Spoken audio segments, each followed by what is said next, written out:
Welcome to Not Milk Never Milk. Subscribe if you're lactose intolerant. You begin with the essentials. Power down, unplug external devices, and keep any admin password ready.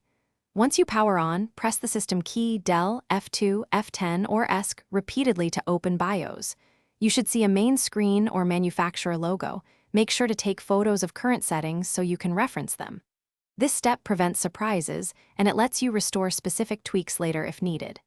Now, stay in the BIOS environment and move to the Configuration menu for defaults. You now navigate BIOS menus to the correct option, which is often under Exit, Save and Exit, or a Security/Setup Defaults area. Once located, pick Load Optimized Defaults or Load Factory Defaults to revert settings. Some systems show Clear CMOS as an alternative. Make sure to read any on-screen warnings, because this will undo overclocking and custom boot orders.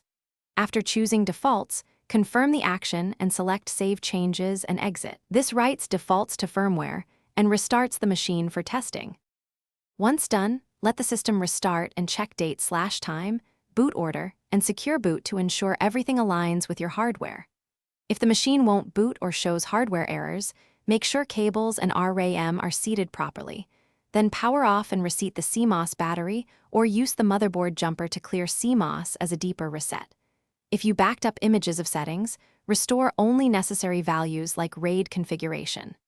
Finally, consider a BIOS update only if it solves an identified issue. Thanks for watching. If this was helpful, leave a like and consider subscribing. See you next time.